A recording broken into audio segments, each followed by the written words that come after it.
မိမိတို့အိမ်မှာဘလို့မှပြောလို့မရဘူးပြောလို့ဆိုလို့မရဖြစ်နေတဲ့လူတွေရှိလားရှိရဆိုရင်ဆရာရဲ့ဒီဗီဒီယိုလေးကိုအဆုံးထိကြည့်ပေးသွားမယ်နော်ချစ်သူကြီးသားပဲဖြစ်ဖြစ်သားသမီးနဲ့မိဘပဲဖြစ်ဖြစ်လင်မယားချင်းပဲဖြစ်ဖြစ်အကုန်လုပ်လို့ရတယ်နော်ပြောမရဆိုမရဖြစ်နေတဲ့လူတွေကိုမိမိစကားတခွန်းပြောလိုက်တာနဲ့မိမိစကားကိုတခွန်းမကြမ်းနာခံလောင်ပြုလုပ်တဲ့တကယ်စွမ်းထက်တဲ့ရဲတွေကစီရင်လေးပဲဖြစ်တယ်နော်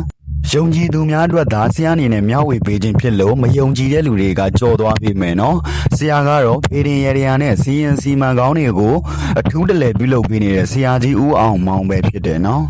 ကဲဆရာတို့ဒီရေရာကိုစတင်ပြုလုပ်တော့မယ်ဆိုရင်တော့ကိုရွက်တရွက်ပေါ်မှာဆရာခုရေးပြထားတဲ့မန်တန်အေးဘဂဝါဆိုတဲ့မန်တန်လေးကိုရေးပြီးတော့ဆရာခုပြထားသလိုကိုရွက်ရဲ့ပတ်ပတ်လေကိုစဝိုင်းပုံစံလေးဝိုင်းပြီးဖျားမှာထညက်သုံးခဲနဲ့အတူ